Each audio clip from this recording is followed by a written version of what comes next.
Honorable members,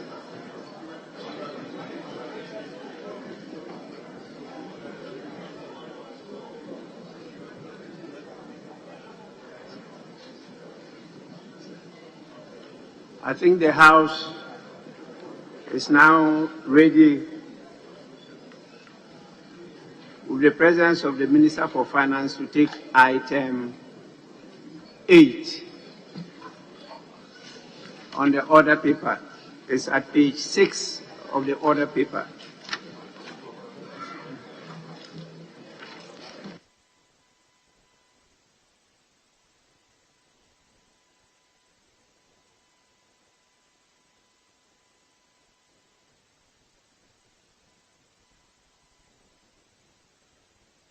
Our attention has been drawn to the fact that item 8 has been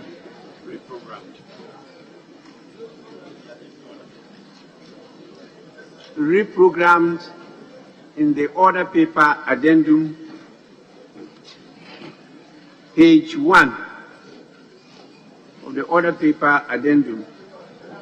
It's now statements. It's coming under statements. So I'll call on the Minister for Finance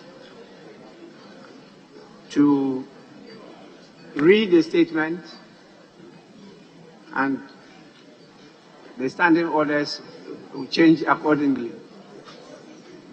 Yes, Minority Leader. Mr. Speaker, I believe that the majority leader and leader of government business owes this House and the people of Ghana an explanation why all of a sudden he was the one canvassing through business committee, through his presentation to this August House, through his approval, that the Honorable Minister for Finance would come by motion in his mid-year review of the budget statement, economic policy and supplementary estimates of the government of Ghana for the 2022 financial year. Now we have been told that it is a statement and other paper addendum advertised. Mr. Speaker, for us here, all that this Parliament does is oversight. More importantly, oversight over budget and financial policy. We want to hear from him. If it is a statement, no burden is imposed on this House to approve or disapprove what the minister may so well present. But we want to be able to hold the minister so responsibly tomorrow. If there is any change in appropriation outside what has been authorized by this House, we will hold the Minister for Finance solely responsible for that before he moves on to say that he's coming by statement. So procedurally, Mr. Speaker, the majority leader today on procedure is caught with the witch's dance. If he dances forward, the mother dies. He goes forward, the father dies. Tell us where you belong with procedure. If it is a statement, there is no burden or obligation on us. We will understand. But if we listen to him in a statement with that understanding, an irrebuttable presumption emerges that he is not going to tinker with what was so appropriated when he appeared and presented the budget statement on behalf of the President. So, Mr. Speaker, I'd like to hear from the leader what has changed from motion to statement. Thank you, Mr. Speaker.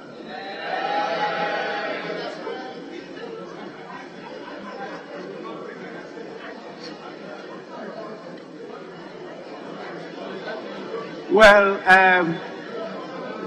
this is actually not question time. It's not question time, but it's an issue of public importance. We need to be able to explain some of these things to the understanding of the Ghanaian populace so that they could better appreciate what happens on the floor of the House.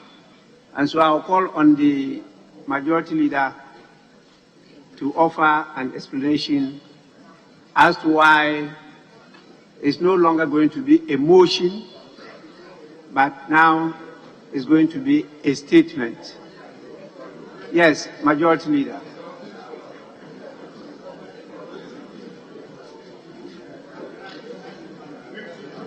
Speaker,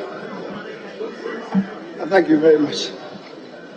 The Speaker, as the Minority Leader has indicated, initially, information from the Minister to me was that he was going to work within the appropriated amount.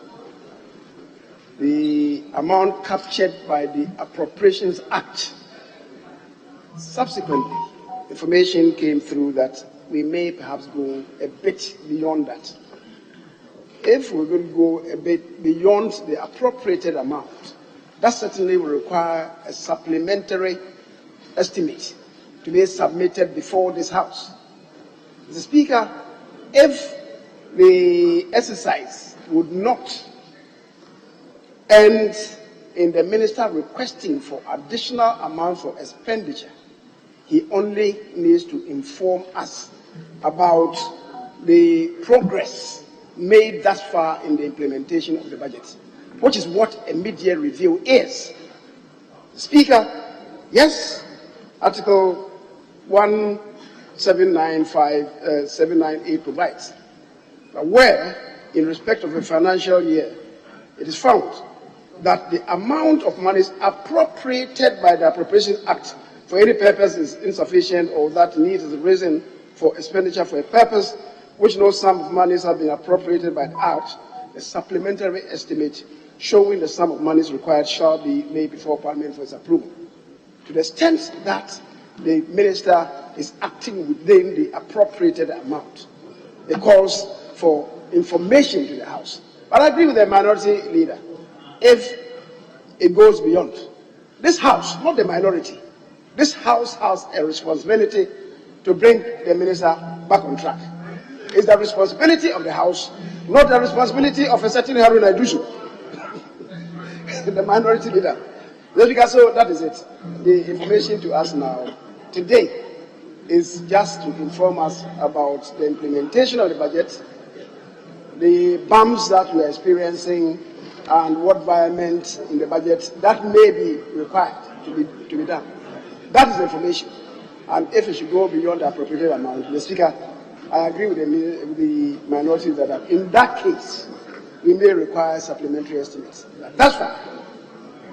It's not going to involve any supplementary estimates because we're not going to go beyond the appropriated amount of 145 billion Ghana cedis. Mr. Speaker, thank you very much.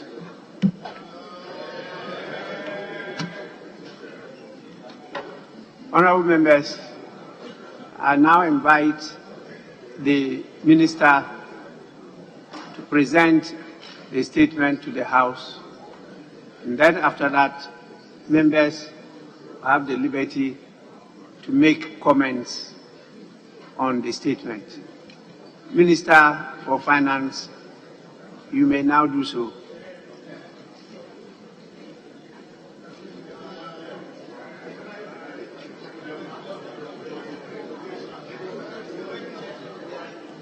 I do know. And why won't you want that?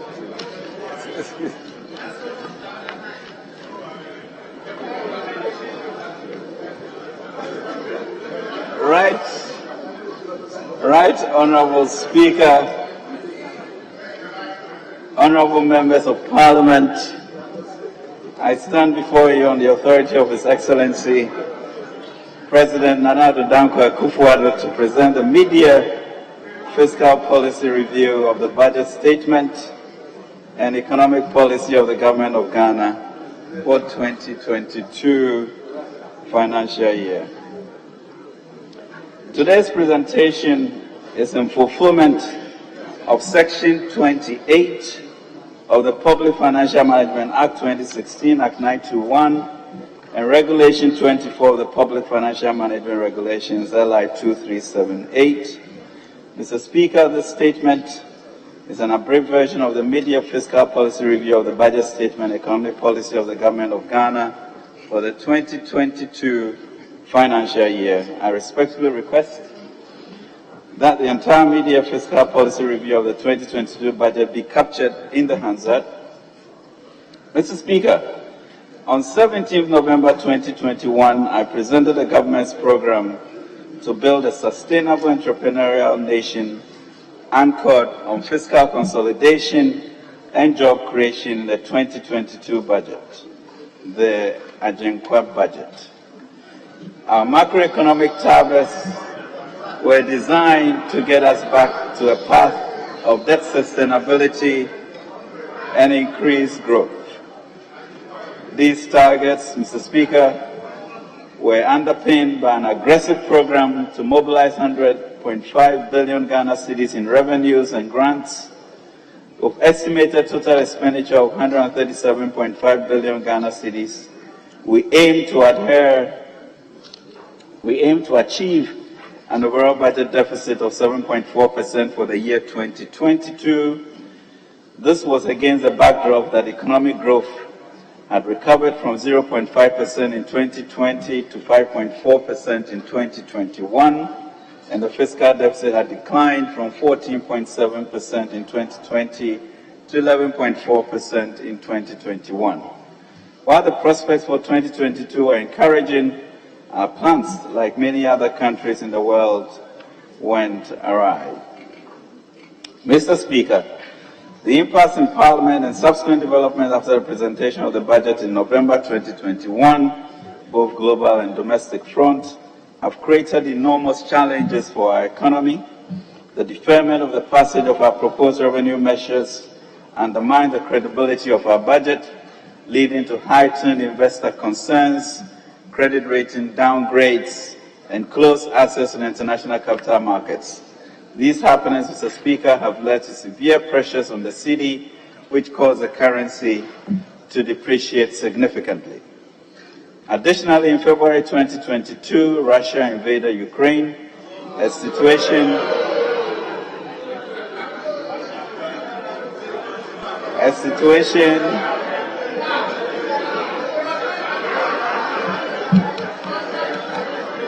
Mr. Speaker, additionally, in February 2022, Russia invaded Ukraine, a situation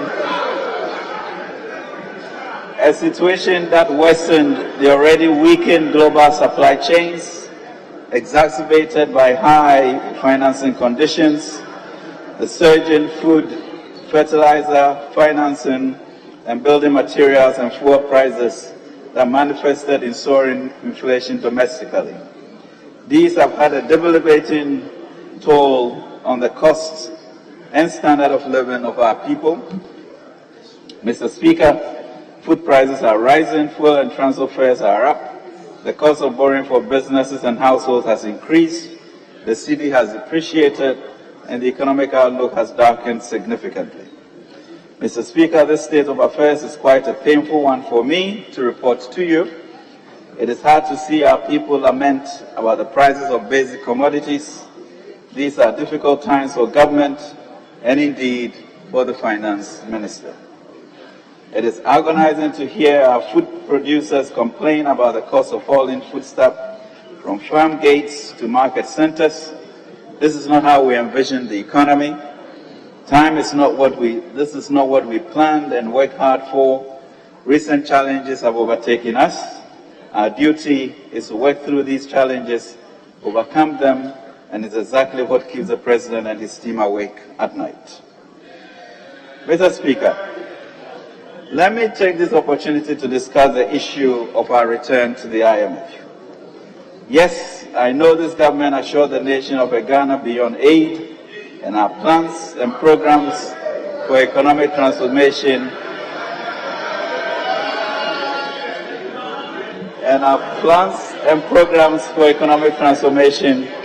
have been designed to achieve just that. And indeed, I did say that Ghana would not embark on an IMF program.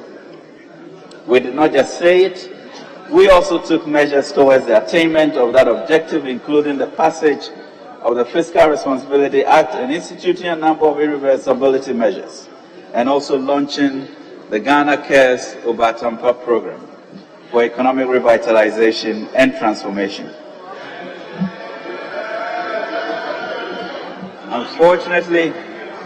Unprecedented global developments, Mr. Speaker, over the past 2 years, especially in these last 6 months, have really and truly disrupted our efforts. Governments across the world have had to change course to tackle the current crisis. Governments that less than a year ago were busily talking about energy transition and green and cleaner fuels have gone back to firing their coal plants. Governments that are known for low taxes are now raising taxes to tackle growing deficits. These are not ordinary times, not for Ghana, not for Africa, and certainly not for the whole world. Right, Honorable Speaker, let us all acknowledge that the situation we are experiencing now is different. The global context we find ourselves in is the first of its magnitude in the Fourth Republic, and even before that. It is therefore disappointing when people want to pretend that these developments are purely domestic. It is trite knowledge, Mr. Speaker, that global developments, including the impact of the COVID-19 pandemic and the Russia-Ukraine invasion, have really undermined and disrupted most economies. Governments across the globe are facing strikes and demonstrations as workers see their standards of living plummeting.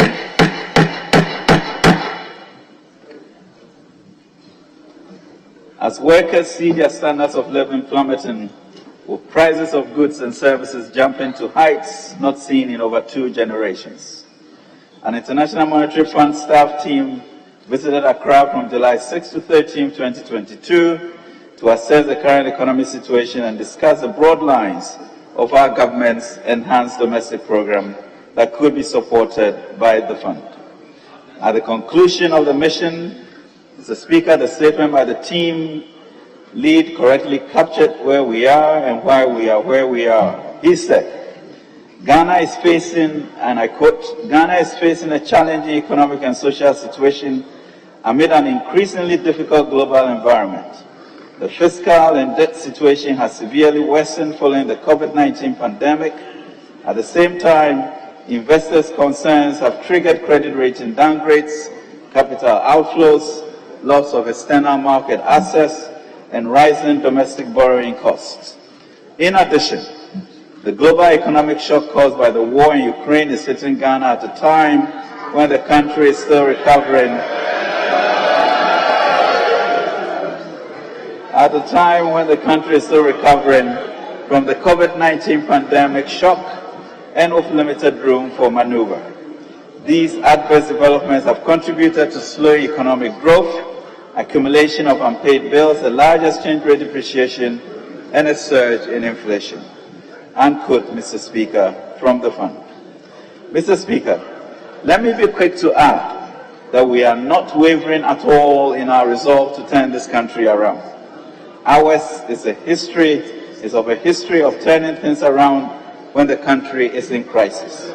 When the MPP government took over the reins of government in 2017, we inherited a challenged economy under an IMF program, which we successfully turned around and exited the program in 27 months.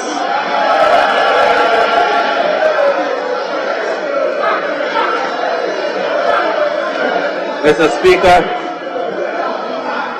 Speaker, that is a fact. If the economy was not on track, we would not have been given the all clear. That was why by April 2019, satisfied with the stability that we had brought to the economy and the policies we were implementing to sustain growth, the fund gave us the all clear to exit the program. Ghana's growth rate had moved from 3.7% in 2016, the lowest since 1992, to average 7% from 2017 to 2029. We had cut the rate of inflation down by 33% over the same period to 7.9%. By the end of 2019, Mr. Speaker, average lending rates had dropped from the 30s to 23.6 and still dropping. Our trade balance was up, Mr. Speaker, to 2.3 billion. The cedi remained relatively stable.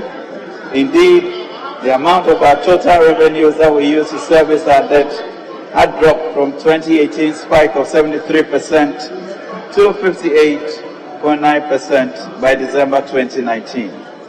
We were certainly not out of the woods, Mr. Speaker, especially as revenues remain very low and we have been left with billions in arrears to pay and more bills to pay from numerous contracts that the previous government had signed.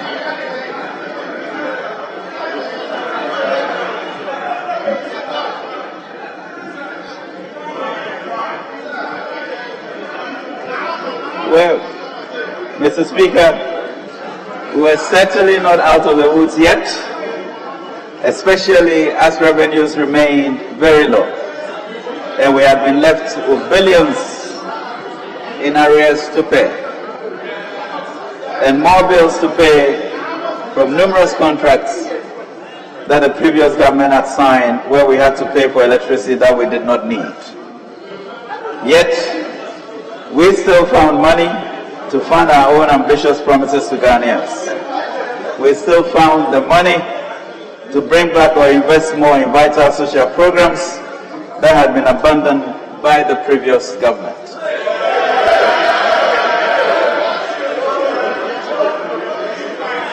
But, Mr. Speaker, we also knew that the economy was still vulnerable to shocks.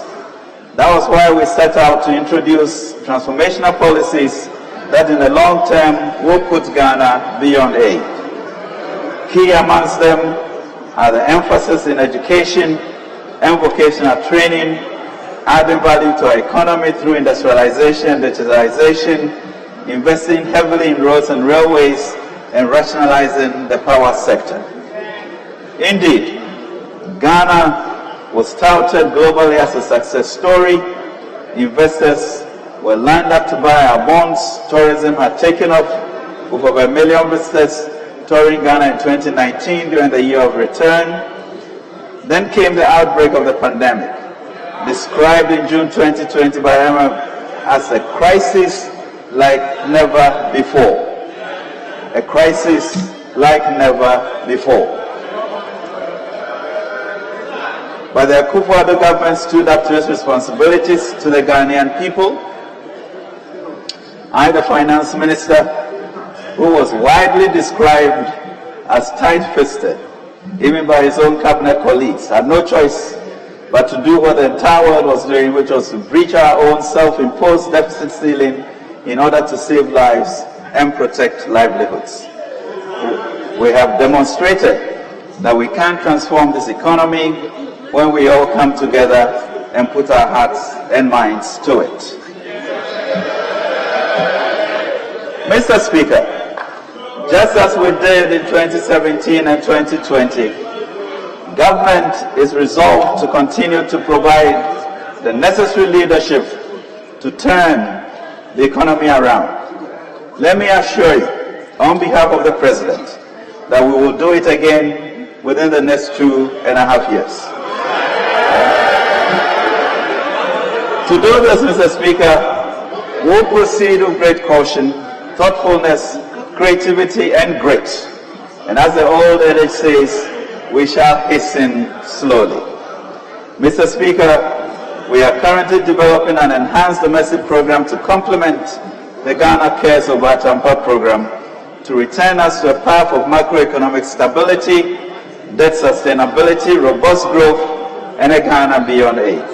We expect this program to be the basis of our negotiations with the IMF. In the coming months, Mr. Speaker, we'll continue to optimize and support our flagship programs and make strategic investments in the rail sector to increase production, enhance productivity, and create jobs. The Youth Start program will be a fundamental intervention to advancing an entrepreneurial nation to create jobs. Mr. Speaker, our iconic National Builders Corps program, which was initially run for 3 years and extended for an additional year, will be completed by 1st September 2022. The program, which engaged 100,000 young graduates, has prepared thousands of them for the world of work. So far, we have invested approximately 2.2 billion cedis As they exit, the current cohort on the program are encouraged to take advantage of the Youth Start initiative and other assistance programs in our drive to build an entrepreneurial nation. Government's policy is to support dynamic young entrepreneurs, access training and funds to build their businesses and become a significant pool of job providers for their fellow young people. Mr. Speaker, we however recognize that our post-COVID economic recovery has been uneven and risks remain high. According to the IMF, the global outlook is grim and has darkened significantly, and global uncertainty is exceptionally high, and 2023 is even more uncertain. However, in the 2022 budget, we committed ourselves to chart a course towards growth and fiscal sustainability, and this mid-year policy review reassets the commitment. Mr. Speaker, we've seen some major shifts in our budget assumptions compared to November 2021 when we presented the budget. These changes have led to reduced revenues, increased interest payments, and changes in interest rates and exchange rates. However, we are committed to staying within the appropriation for 2022. In spite of the underperforming revenues and strong external headwinds, we are not seeking additional funds in this mid-year review. We are determined to efficiently use the windfall from the upstream petroleum sector to make up for our revenue shortfalls and aggressively improve our revenue even as we rationalize expenditures. Mr. Speaker, the Bank of Ghana increased the monetary policy rate cumulatively by 450 basis points between March and May 2022, and reserve requirements to 12% to help address rising inflation and currency depreciation. This led to a significant increase in interest rates and financing costs and a drop in liquidity, leading to rollover pressures in order to contain inflation. Mr. Speaker, with this backdrop, I now proceed to give details of developments for the first half of the year 2022 and also provide updates on the outlook for this year. Mr. Speaker, the global economy is engulfed in crisis and in margin since World War II, resulting in a conflagration everywhere. Global inflation and interest rates are at record high. Monetary policy adjustment in advanced economies are also tightening financing conditions for emerging markets. The Financial Times estimates that investors have pulled about $50 billion from emerging market bond funds in 2022 alone, the most severe net outflow recorded in 17 years. The outlook of the global economy has significantly dimmed, Mr. Speaker. According to the April 2022 IMF World Economic Outlook, global growth is projected to end the year at 3.6%, down from 6.1% growth in 2021. Across advanced economies, growth is projected at 3.3% in 2022, down from 5.2% recorded in the previous year. The sharp slowdown reflects surging commodity prices, soaring inflation, trade disruptions, tightening financing conditions, and elevated uncertainty due to Russia's invasion of Ukraine. In addition to these factors, growth in sub-Saharan Africa is projected to slow from 4.5% in 2021 to 3.8% in 2022 on account of heightened security risk in the Sahel region. The World Bank also projects that global growth from now to 2024 will slow down by 2.7 percentage points. According to the UN this year, about 250 million people will fall into extreme poverty. It further suggests that a record 345 million acutely hungry people are on the brink of starvation, representing a 24% increase from 276 million at the beginning of 2022. Mr. Speaker, price pressures have continued to build in several advanced and emerging market economies, primarily due to escalating energy and other commodity prices and widespread supply chain disruptions. In response, inflation in advanced economies is expected to increase from 3.1% in 2021 to 5.7% in 2022, moderate to 2.5% in 2023. Similarly, inflation in emerging markets and developing economies is is expected to increase from 5.9% in 2021 to 8.7% in 2022, before moderating to 2.5% in 2023. Mr. Speaker, our economy has been impacted by these global developments. The revenue measures outlined in the 2022 budget have underperformed, largely due to the delays in passing and implementing these measures. Inflation has surged to 29.8% as at the end June 2022, as compared to 9% in June 2021. The cedi has depreciated against the US dollar by 16.86% between January and June 2022, compared to 4.1% at the end of 2021. These have contributed to rising costs of living and labor agitations. Interest payments have been reviewed upwards from 37.5 billion, 7.5% of GDP, to 41.3 billion, 7% of revised GDP, mainly on account of inflationary pressures and exchange rate depreciation, resulting in higher costs of finance. Mr. Speaker, in face of these adverse domestic and external headwinds, growth momentum has, however, been relatively resilient. The Ghana Statistical Service reports that the economy continued to grow, moderately growing at 3.3% in the first quarter of 2022. In addition, the Bank of Ghana's updated Composite Index of Economic Activity recorded an annual growth of 15.8% in March 2022, compared to 26.3% in the corresponding period in 2021, due largely to increased industrial production, increased credit to private sector, exports, and higher tourist arrivals. In the light of the significant changes in the global environment and our own unique challenges, we have revised our economic growth estimate for 2022 to 3.7%, down from 5.8% as stated in the 2022 budget. Mr. Speaker, at the time of presenting the 2022 budget in November last year, we provided information on macroeconomic developments for the first 9 months of the 2021 fiscal year. We now have received updated information through the end December 2021, which I now present as follows. Overall real GDP for 2021 grew strongly by 5.4% compared to 0.5% recorded in 2020 and the revised 2021 annual target of 5.1%. Non-oil GDP growth also increased to 6.9% compared to a growth of 1% recorded in 2020 and the revised 2021 target of 7%. Overall budget deficit of 28.095 million, 5.6% of GDP, against a deficit target of 19.73 billion Ghana cedis, 3.9% of GDP.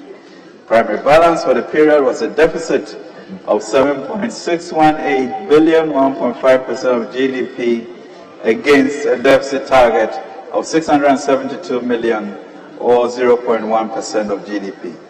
Public debt to GDP ratio stood at 76.6% at the end of 2021. Mr. Speaker, provisional Q1 2022 national account statistics published by Ghana Statistical Service in June 2022 show that the overall real GDP growth for the first quarter of 2022 was 3.3%, compared to 3.6% recorded in the same period in 2021. Non-oil GDP for the first quarter of 2022 grew by 3.7% compared to the Q1 2020 growth of 5.3%. Revision to 2022 macroeconomic framework. Mr. Speaker, as I've already indicated, the macroeconomic environment has significantly changed, prompting the revision of the macroeconomic framework.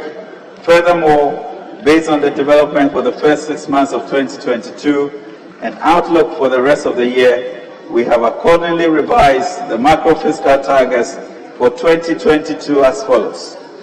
Overall GDP growth of 3.7%, down from 5.8%. Non-oil GDP growth of 4.3%, down from 5.9%. End period inflation of 28.5%, up from 8%.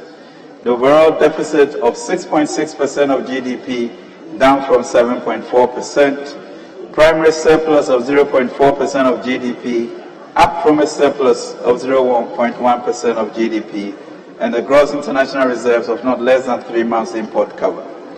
Mr. Speaker, the 2022 fiscal framework has also been revised to the fiscal performance for the first half of the year, including shortfalls in the expected yields from the new 2022 revenue measures, the implementation of the 30% discretionary expenditure cuts and other expenditure measures announced by government earlier in the year.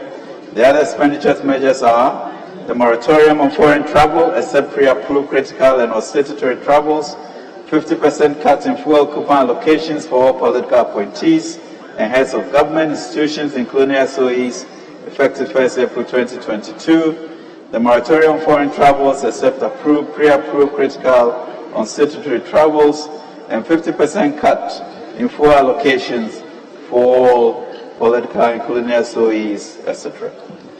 Government support for 15% of cost of living allowance to public servants, upward revision of the average weighted domestic interest rates, upward revision in exchange rate on account of higher depreciation, and revision of the benchmark crude oil price from $61.2 per barrel to $94.8 per barrel, and the benchmark crude volume from 59.5 million barrels to 58.0 million barrels. Mr. Speaker, accordingly, total revenue and grants have now been revised to 96.8 billion, 16.4% of GDP in 2022, down from the 2022 budget target of 100.5 billion, 20% of GDP, representing 3.7% reduction. Total expenditure, including payments for the clearance of arrears, has been revised downwards to 135.7 billion, 22.9% of GDP, from the original budget projection of 137.5 billion, 27.4% of GDP.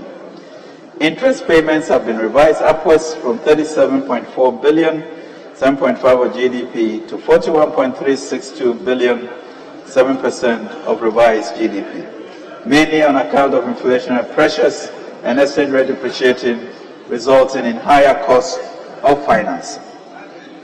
Mr. Speaker, the revisions in government's fiscal operations results in a fiscal deficit on cash basis of 38.9 million, 6.6% of revised GDP, up from the 2022 budget deficit target of 37.012 billion, 7% of GDP. The corresponding primary balance is a surplus of 2.46 billion, 0.4% of revised GDP, up from the 2022 budget estimate of a surplus of 435 million, 0.1% of GDP. Although the deficit, Mr. Speaker, is expected to be financed from both foreign and domestic sources, domestic financing will be the key driver while government works to regain external market access.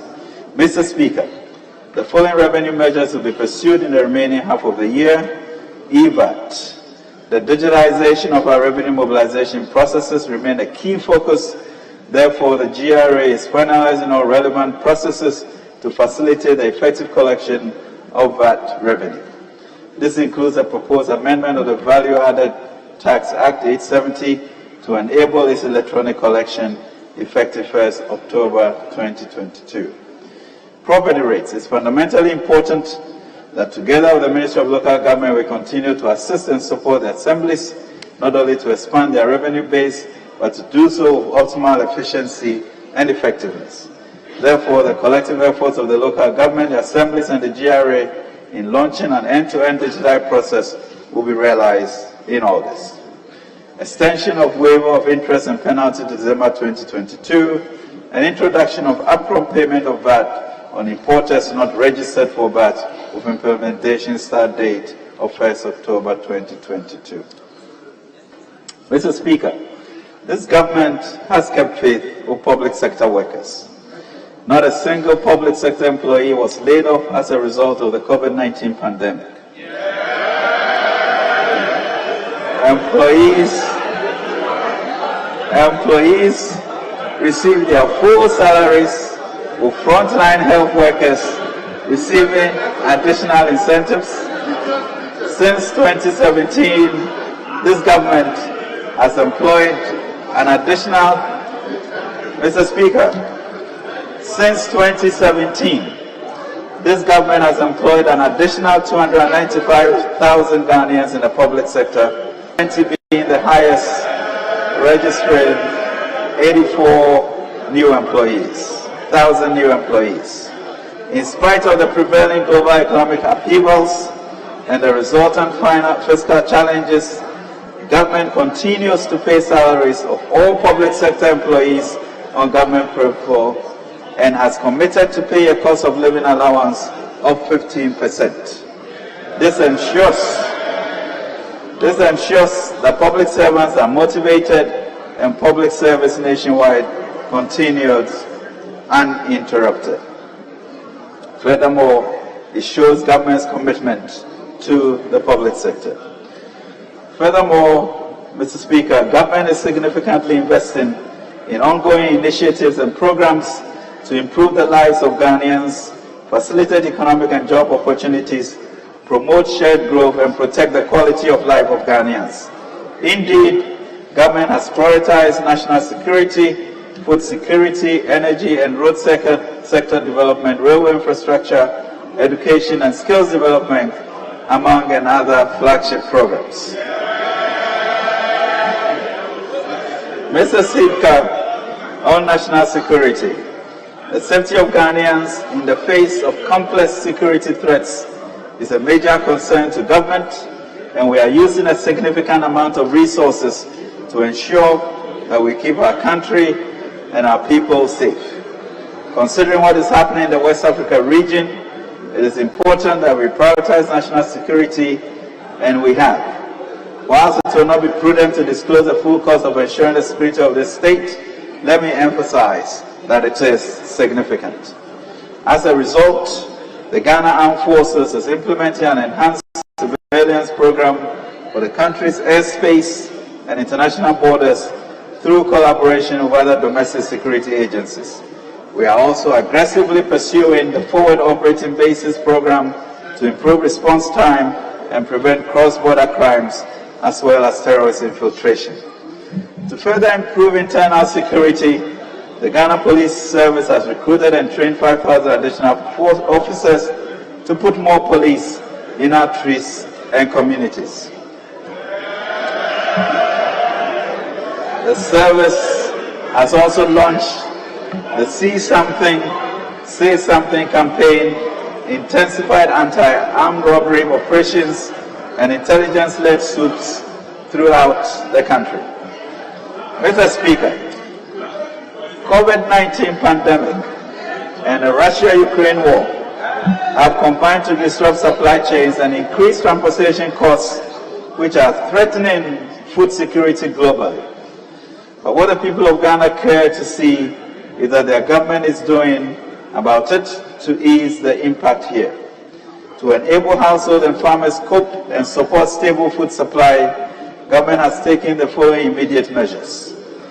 Place a temporary ban on grain exports, promote the use of organic fertilizer and cultivation of crops such as roots which require less fertilizer, monitor food and input prices to pick up early warning signals of potential food crisis in order to take prompt remedial action, and finalize modalities for the haulage of produce from farm gates in food-growing areas to market centers, especially the urban areas. Mr. Speaker, on energy sector development, the raft of sanctions imposed on Russia are tightening supply conditions for energy products. In response, government is closely monitoring the stock of products at all depots.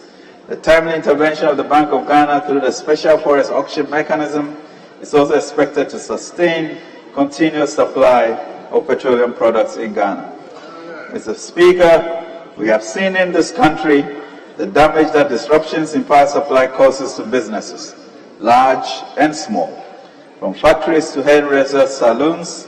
As part of measures to improve transmission reliability of power supply and expand energy to all Ghanaians, we have between January to date completed the Kasua Bulk Supply Plant Point project, which comprises the reconstruction of a section of Great Coast 161 kV Winneba Malam transmission lines and tie-in works.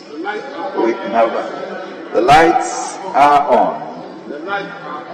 Advance the Volta Achimota lot of the 161 kV Volta Achimota Malam transmission line upgrade project to 85% from 83%. Connected 58 communities to the national grid as at end June 2022, with several communities at various stages of completion, and commissioned the solar irrigation project at the Ho Technical University in March 2022 to promote renewable energy systems.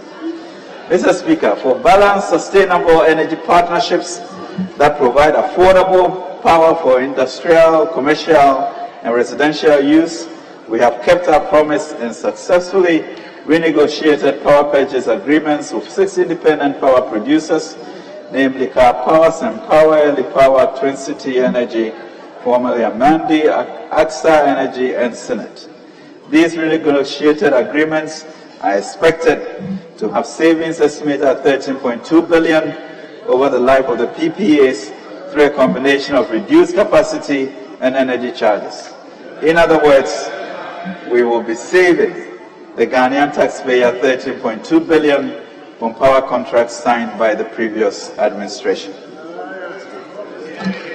Mr. Speaker, in spite of the revenue mobilizing challenges, the President is determined to fix the roads. Our Year of Roads program continues to be on course. Phase 1 of the agreement with the Sino Hydro Corporation Limited, comprising engineering, procurement, and construction contracts for 442 kilometers of roads and 2 interchanges, have gained significant progress, including Tamale Interchange project completed and commissioned, PTC Runabout Interchange project at 35% completion, upgrading of selected feeder roads in Ashanti and Western regions completed, of a lot more to follow, and Sunyani Inner City roadworks at 63% completion. Other key road and bridge projects are also progressing steadily, including the La Beach Road projects, lots 1 and 2, which includes a 3-tier interchange at Nungwa, is 34% and 50% complete respectively as of June 2022. The phase 2 of the Obechabi-Lamte Circle interchange and the flyover on the Accra-Tema motorway from the Flower Port Spinters Road are 57% and 30% complete respectively as of June 2022.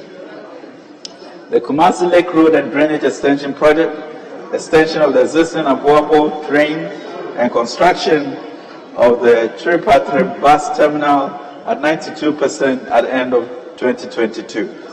Upgrading of Salaga, Ekumdipe, Pandai Road at 70% completion. Partial reconstruction of Bojaso, Adesu Road, Lot 1 at 98% completion. Work on the construction of 50 prefabricated bridges to improve connectivity within areas cut off by waterways in all 16 regions have been achieved with progress of about 80%. Mr. Speaker, under the Ministry of Roads and Highways Public-Private Partnership Program for Road Infrastructure, the design, build, finance, operate, and maintain Accra-Tema Motorway and Extension PPP project 27.7 kilometers is at the procurement stage. Site work are expected to commence in September 2022. The Government of Ghana has made a strategic decision in line with the Public-Private Partnership Act 2020 to procure the Accra-Tema Motorway and Extensions project through GIF, with a mandate to deliver a GIF-led PPP financing solution where maximum funds are raised from the market, but majority ownership of the project remains of GIF on behalf of the Ghanaian government. The draft concession agreement between GIF, the Ministry of Roads and Highways, is currently under review by GIF, Ministry of Roads and Highways, the Office of the Attorney General, and the Ministry of Finance. When completed, the concession agreement is expected to be approved by the PPP Committee, Cabinet, and Parliament. The completed road will be tolled.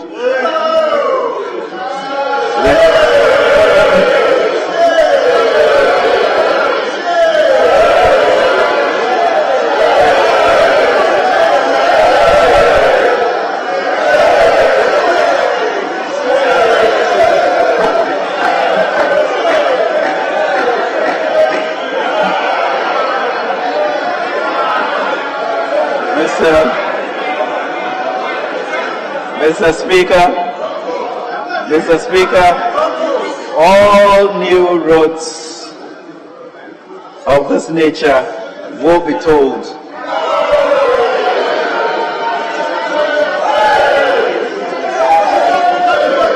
Mr. Speaker,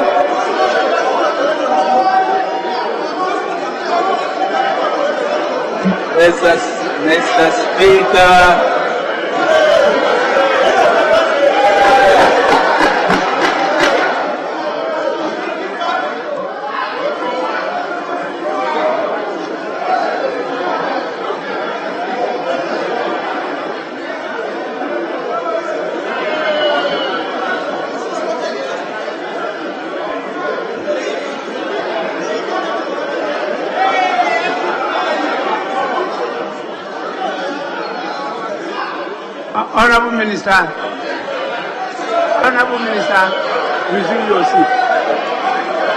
Mr. Speaker, the completed new road will be told to recover the whole life cost of the completed infrastructure, as well as pay lenders and provide a return to equity investors. The government of Ghana shall provide funding through GIFT to take equity in the special purpose vehicle to be created by GIFT for the project. Mr. Speaker, PPP projects must be self-financing and they will be told. Mr. Speaker, significant investments continue to be made by government towards the development of a modern railway network. We believe in this because we know that creating an alternative means of transport, especially for goods, will ease the pressures on our roads and future impacts of global crude price hikes on farm products. For example, government is within target to complete the construction of the new Temam-Pakadan rail line by the end of this year. The project is currently about 92% complete. The operationalization of the project is expected to enhance efficiency at the Tema port and provide the shortest possible transportation route between the southern and northern parts of Ghana. Mr. Speaker, government continues to implement key initiatives to enhance productivity, scale up entrepreneurship prospects, and build resilient systems. These initiatives underpin economic activities in a modern economy and safeguard our transformation agenda. Mr. Speaker, we have placed human capital developments at the core of our national transformation efforts since 2017. We have invested $5.3 billion to enable 1.3 million Ghanaian children access to secondary education under the free SHS program at the end of 2021 to improve access to education. Out of the 571,892 registered JHS students, 555,353, representing 97.1%, were placed into senior high schools this year. This is significant. We are aware of reported challenges in accessing and transporting food for students in SHS, and we are fixing it. In response, we have engaged stakeholders and devised a program that ensures that schools will not be disrupted and our students are well fed.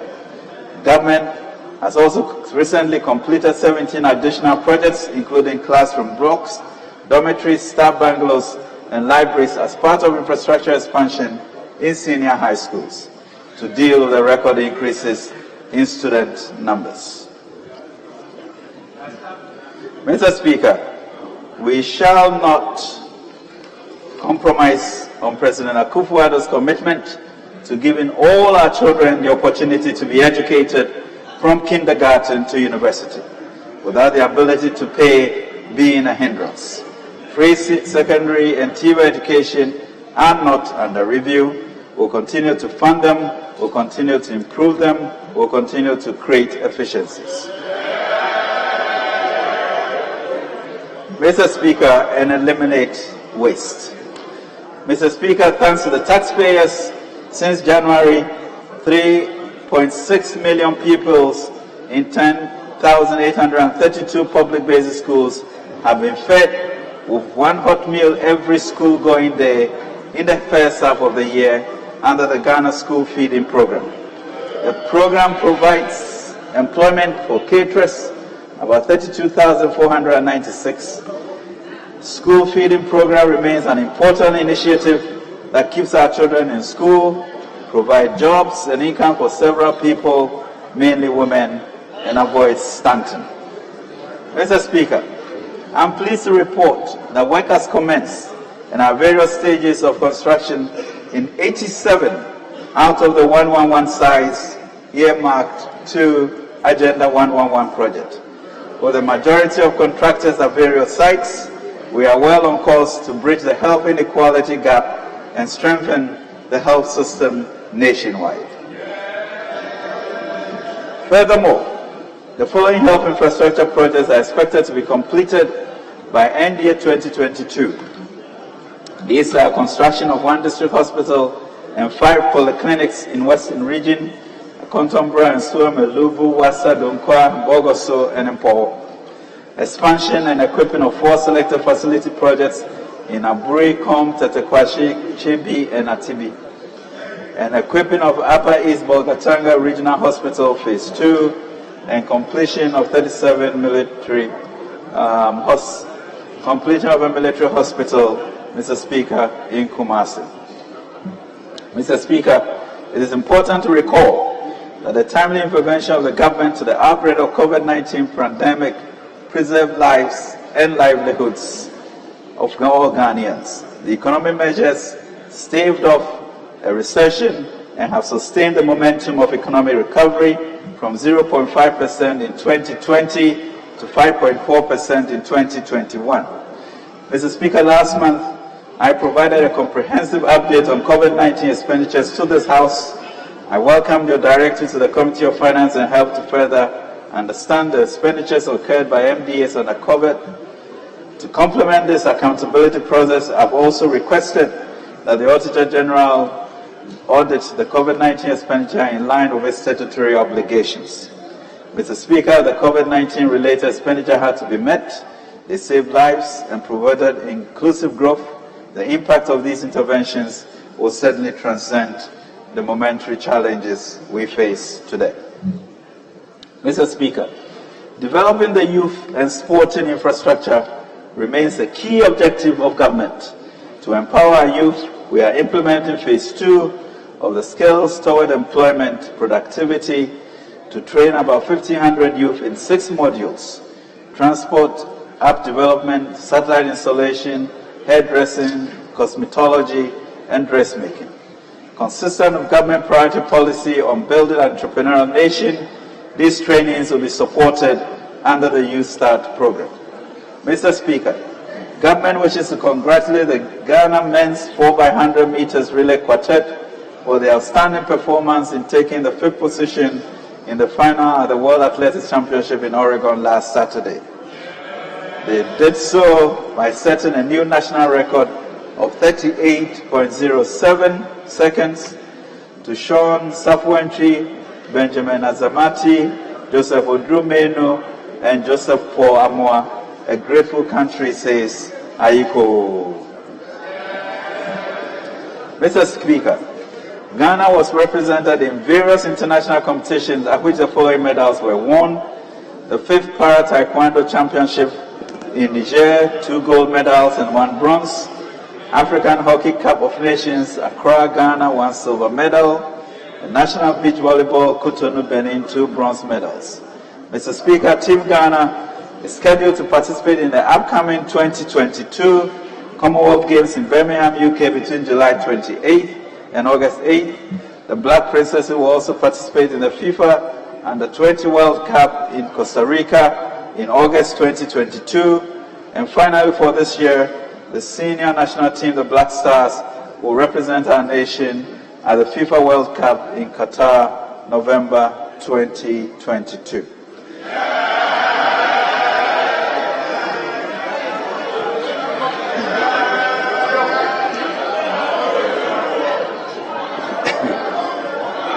Government will ensure that adequate preparation is made to facilitate outstanding performance by these teams. we encourage all Ghanaians to continue to bear them in prayer and offer our support. Mr. Speaker, government continues to invest strategically in key sectors of the economy for catalytic results under the Ghana Cares program. Significant progress made under the program in the first half of 2022 include completion of the first phase of registering farmers in the northern sector, currently totaling 1.3 million farmers and 32,970 value chain actors. This has started impacting how agricultural interventions will be delivered to our farmers. Offering a 50% interest rate subsidy on loans worth 5.95 million to private sector agribusinesses in the rice, soya, poultry, and tomato value chain to ease the cost of borrowing.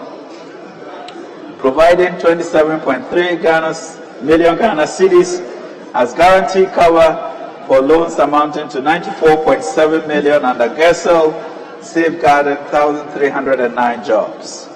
Training about 25,000 under the Youth in Innovation Agriculture Program initiative to seamlessly integrate into agriculture value chains. Commence upgrading of 3 culturally significant sites, namely Abri Botanical Gardens, 55% complete, Yas Antoine Mausoleum, Ejisu Bisinyase, 58% completed, and the Pigwari Slave Camp near Paga, 73% completed. Launched the National Training and Retraining Program under the National Unemployment Insurance Scheme in July 2022 to equip 15,000 Ghanaians with employable skills for industrialization. Secured land and commenced processes to establish the Economic Enclave Program. This will create a viable ecosystem for the youth in commercial agriculture with an initial focus on rice and poultry value chains. The Youth Start Initiative. Mr. Speaker, since March 2022, we have successfully piloted the Youth Start program. Over 70 participants across the country went through a 2-week mandatory training to equip them with the requisite skills in entrepreneurship, financial management, good corporate governance, marketing, customer service, among others. Mr. Speaker, a total of 1.98 million was disbursed under the pilot to 46 individuals and 8 associations, with membership of between 6 and 45 members, based on specific needs to enable them scale up their businesses and contribute to the job creation agenda of government. Development Bank of Ghana. Mr. Speaker, on the 14th of June 2022, government and entrepreneurs realized a long-cherished dream when we launched and operationalized the Development Bank of Ghana. This is a significant innovation and reinforcement of our financial architecture that will provide medium and long-term financing for commercially viable businesses and projects and focus, Mr. Speaker, on agribusiness, industrialization, and ICT. Together, we'll work harder to make the DBG a AAA-rated institution able to access and disburse resources to finance Ghana's transformation with a 750 million capitalization. Mr. Speaker, despite global supply chain disruptions, Ghana's Automotive Development Program under the Strategic Anchor Industries Initiative continues to attract investment. In April 2022, Nissan commissioned the largest automotive assembly plant in Ghana in Tema, with the capacity to assemble over 31,000 vehicles per annum. The expected commissioning of 4 additional plants this year, bringing the total to 9 global brands, will make this nation a true hub for automobiles in the sub-region. Mr. Speaker, digitalization is key to automation, data integration, and utilization in the modern economy. To this end, government continued the implementation of our National Identification Program, which is the foundation of our transformative digitalization agenda. As of June 2022, 16,895,108 Ghanaians were enrolled, out of which 15.7 million Ghana cards have been issued. Mr. Speaker, the President's vision to see Ghana producing what we use for ourselves and what our neighbors also need is unfolding right before our very eyes. Out of 296 1D, 1F projects undertaken since 2017, 125 are currently operational across the country. This is by far the biggest industrialization program our country has seen since colonial days. Seen against the 278 projects and 106 operational IDFs reported in November 2021, our industrialization agenda is progressing steadily, and we will urge more investors to see the current global supply chain challenges as rather an opportunity to invest in Ghana now, the commercial center of the Africa Continental Free Trade Area.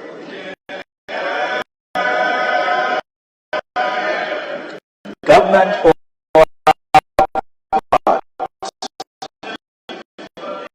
will continue to support 1D IFMs with technical assistance and access to credit, including interest payment subsidies, to the risk level to export orientation for transformation. Ours is a country of strong, courageous, resilient, and joyful people. Indeed, it is amazing how we can find humor in the midst of the most difficult situations, which keeps our spirits alive. As a nation, we have gone through many difficulties, including the recent COVID-19 pandemic that devastated many nations, yet we survived. That is a testament to our resilience. We concede that times are difficult and things are not what we desired, but we believe in the overcoming spirit of the Ghanaian people, a spirit that does not cower in the face of challenges. It is this spirit that inspires us as a government to provide the leadership that is required. Mr. Speaker,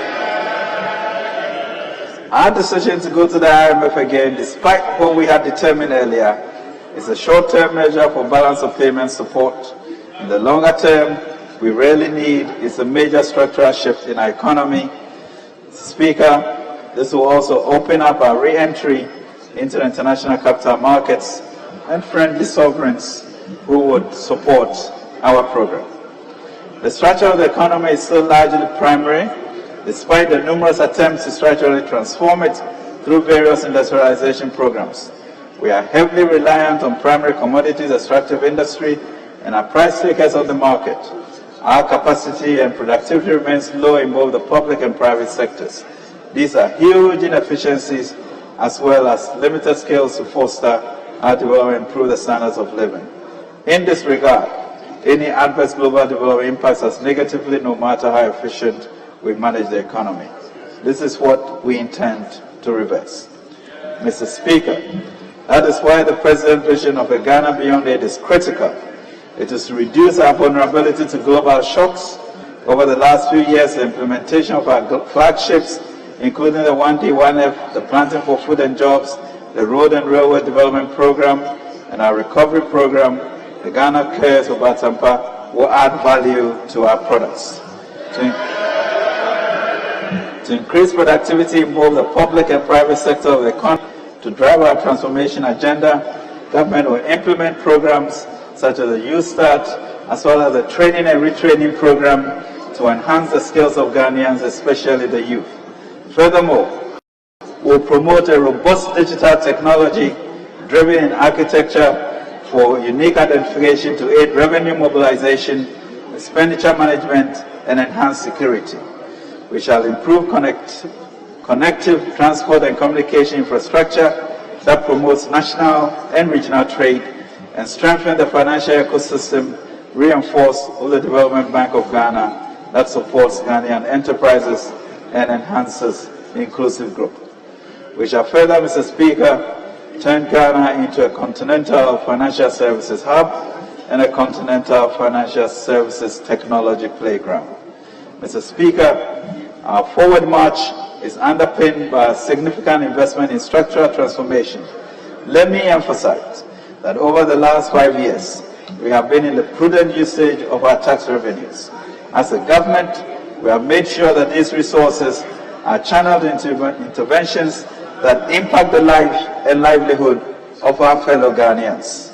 Mr. Speaker, we have invested in the future of our children through free SHS, where 5.3 billion has been spent to enable 1.3 million students have access to secondary education.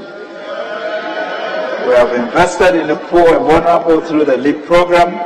We have invested in hot nutritious meal per day to 3.2 million pupils in our basic schools and provided a steady stream of income for 32,496 acres. We have invested in construction, rehabilitation, and upgrading of major road networks. We've invested in lives and livelihoods during the COVID through the CAP bus and other interventions of over 600 million cedis. We've invested in making sure that all public workers were paid every month during COVID-19 pandemic, including the teachers who were paid for all the 9 months when the academic calendar was disrupted. We invested in ensuring that we provide adequate human resources for our public sector for employing 295,000 more people between 2017 and 2019. Of this number, 86,000 in the education sector, 146,000 in the health sector, and 37,000 in the security services. We have also, Mr. Speaker, invested in strategically placed industries in over 100 districts under the 1D1 program, and we are investing in the expansion of health infrastructure to every district under the Agenda 111 initiative. Mr. Speaker, for 3 years, we have provided relief for our people. We prioritize savings, lives, and livelihoods in spite of our fiscal condition. Mr. Speaker, government has always come during the difficult times, and we believe that together we will overcome challenges that lie ahead of us. Mr. Speaker, we are invested to grow the economy and create jobs for our young people, to be able to leverage opportunities created by AFCFTA. It is the most sustainable means of improving living standards in the long term. At this critical time, we are directing resources to regain economic stability. This is what Ghanaian households and businesses expect and deserve. With discipline, dedication, and hard work, we will overcome the current challenges that confront our nation. We are convinced we can do this again. We work closely with Ghanaians to turn around the economic situation in 2017, and we can do it again. Mr. Speaker, in the immediate term, we will strengthen our focus on efficiency in our fiscal operations and transformation efforts. To this end, we are aggressively improving revenue mobilization by adopting more innovative and comprehensive approaches, including technology, rationalizing expenditures, adopting policies to address inflation, promoting production and improving productivity, including implementing the Ghana Cares and USAID programs, and exploring innovative financing as illustrated by the recently approved 750 million Offori Exim facility. Mr. Speaker, predictions on a changed global outlook since the war has manifested. According to the IMF, the outlook has darkened significantly and uncertainty is exceptionally high. The downside risks about which the IMF had previously warned have now materialized. Mr. Speaker, there is no crystal ball in predicting when these uncertainties will end. The pandemic, which has been at the root of the current worldwide torments, is far from over. Crucially, the global weekly average of COVID-19 infections has surged from 472,895,000 to 1.08 million between 31st May 2022 and 22nd June 2022. Even though the active infection rate in Ghana stands currently below 500, despite harsh economic sanctions and tacit diplomacy, we are witnessing a war of attrition in Ukraine with no end in sight. Monetary policy adjustments to tame surging inflation may persist over the medium term. We are also developing a new strategy to enable us to confront these uncertainties as part of the Enhanced Domestic Program. This program will stimulate economic growth, promote fiscal consolidation, and enable us to re-emerge on the path of sustained transformation and debt sustainability. We have invited a fund to support key components of this program. Mr. Speaker, this program reinforces our focus on fiscal consolidation and debt sustainability. To demonstrate our commitment, we are not seeking additional resources despite significant challenges. We will stay within the appropriation for 2022. Government will balance underperforming revenues and the adverse impact of the strong external headwinds with effective use of our windfall from upstream petroleum sector.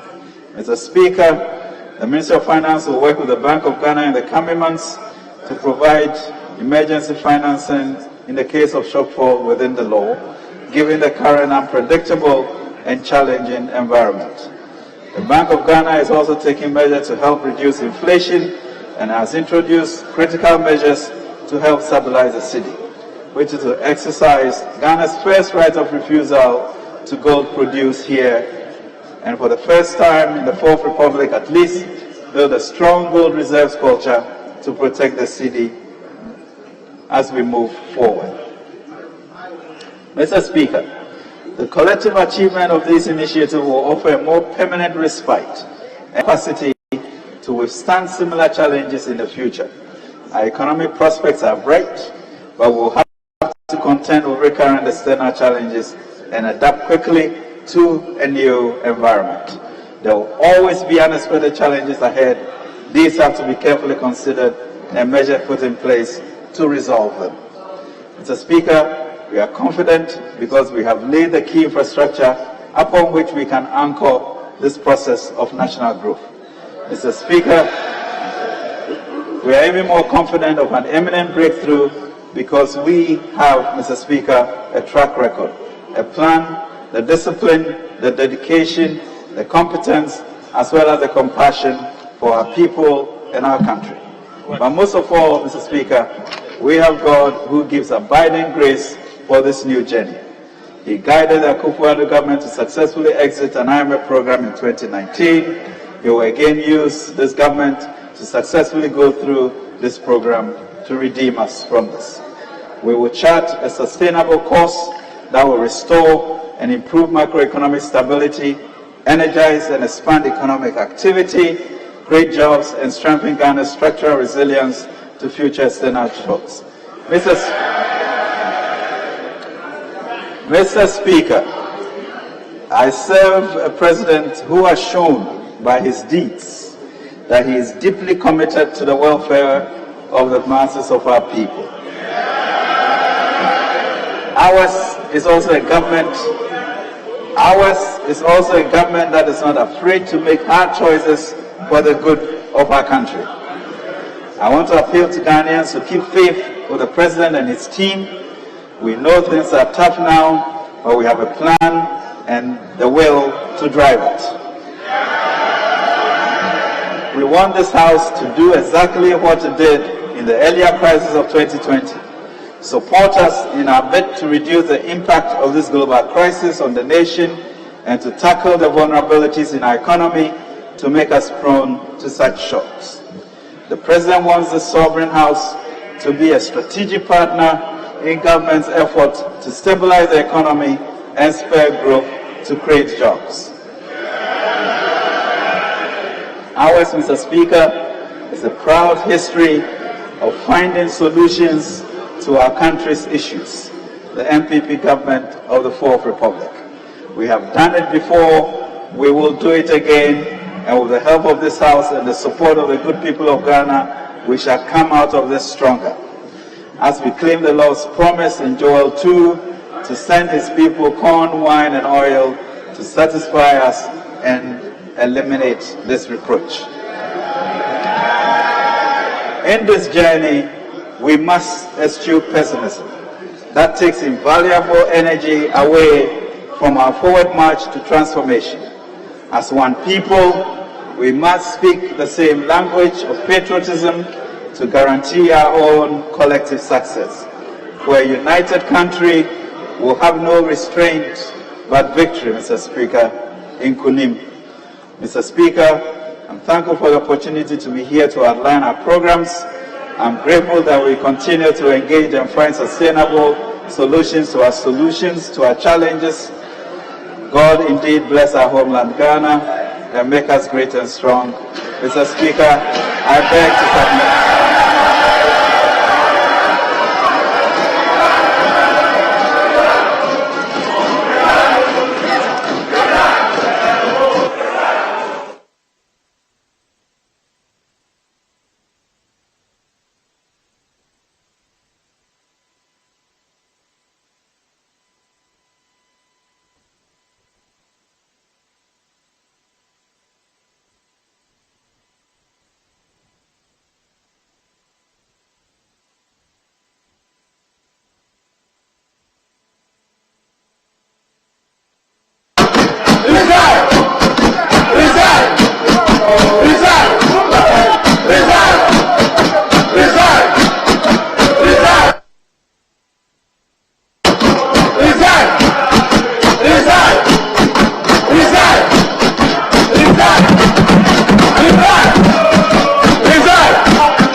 Honourable members,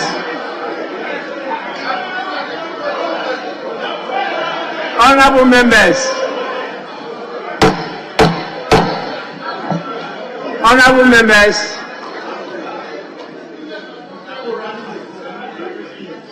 this is a clear manifestation of how far we have gone with our democracy.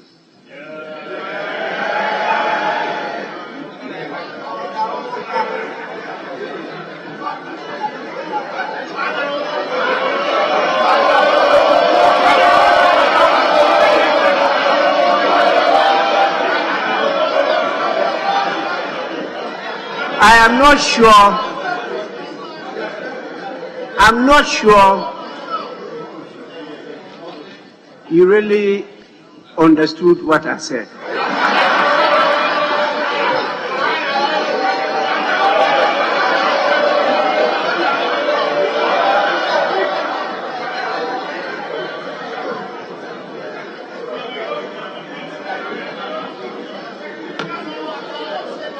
After turning the House into a national theater,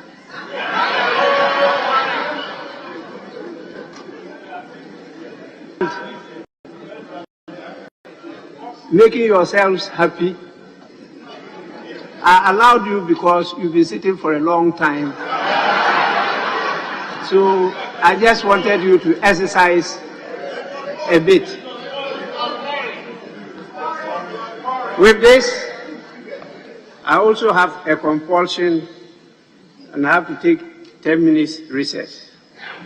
So sitting is suspended for 10 minutes.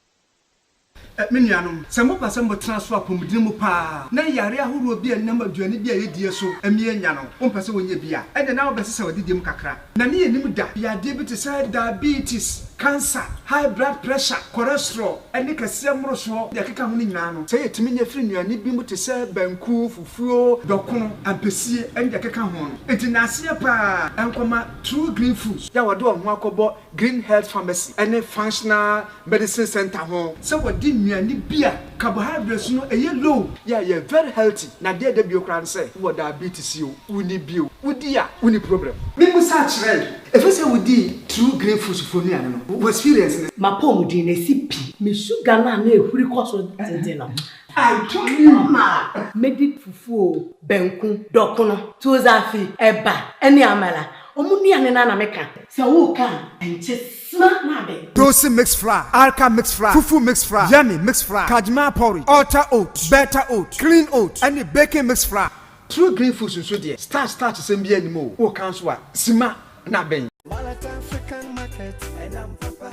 African market. Order 4, so blondes ha. Now open African market, Papa Didra, Wakumato Yemudia. Malata African market, at Demusronko. Smoked fish, meat, dry fish, so pekenki, rice, yam, fufu flan in Yania would do free Africa. Afe, you want to my papa. Boy rekente, Adamasi kente, Awenia would and in Yoma Bebri, now Benyawo, Malata African market. Shushiatia coin, any a number, I was training so Malata African market Muking Kong. Malata African market, and I'm Papa. African market, African market. Road trip, road trip. Do you want to join a road trip to Ohio for the Top Cent Ghana Music Awards USA 2022? My party, oh yeah, big fast, make we go. Good job. Bus live in Bronx, New York at 12 p.m. sharp on Friday, August 19th, and returns on Sunday, August 21st after the main event at 12 p.m. sharp. Buy our tickets for the main event and call 929-331-8560 or down on 609-251-0178. Go book your seats for this trip to Ohio. Top Cent Ghana Music Awards USA 2022 for Ohio. And be giddy.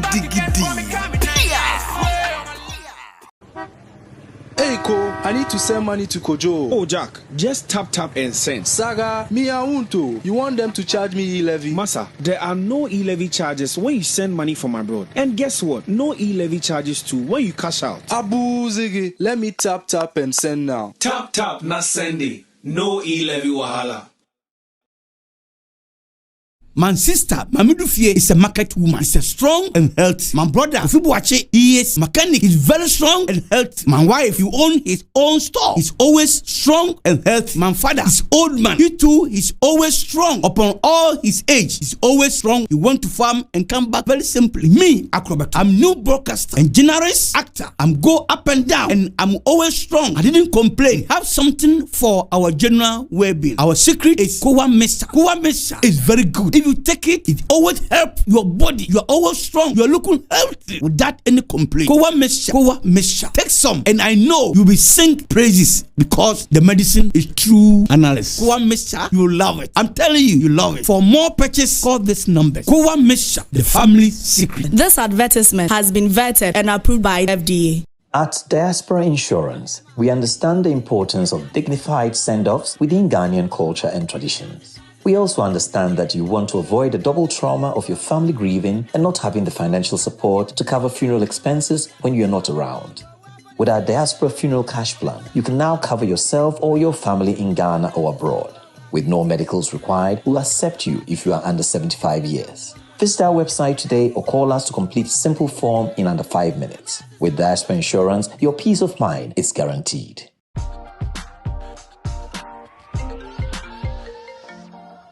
Hello, love. Gary, do you have Mommy's parcel for her big day? The shipping company says it will take 1 month. A month? Gary, use Rapid. Rapid? Rapid courier ships from the United States to Ghana and 9 other African countries within 3 to 5 days. Log on to rapidgroup.com, buy, ship to us, and we deliver right to your doorstep. That fast? Yes, that's Rapid for you. Can you sign this? I thought you only ordered Mommy's parcel. No, I ordered a few car parts too. Are you too busy to shop?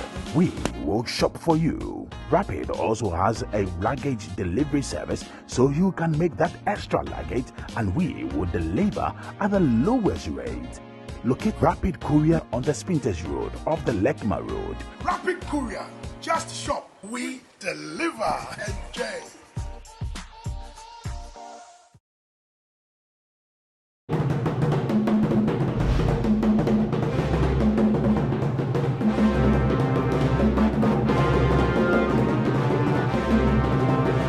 Ladies and gentlemen, the king of electronics, the price slasher, Otikwa Plus Nana, the king of Fofo, le faux, numero uno!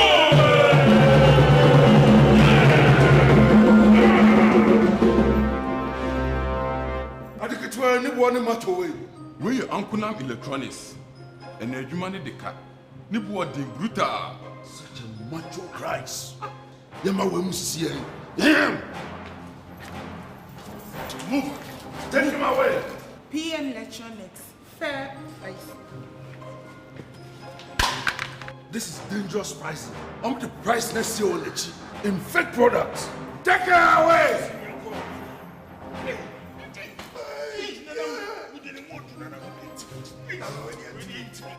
I like this one. Where is the price? Let me touch it. Where is the price? Kafa.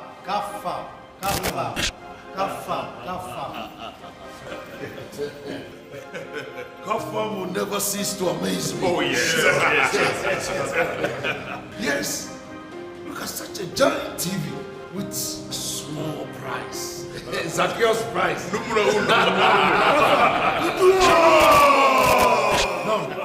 If you never come here, we are better on home appliance. I will come from. Also, come from no. Every day is a Black Friday.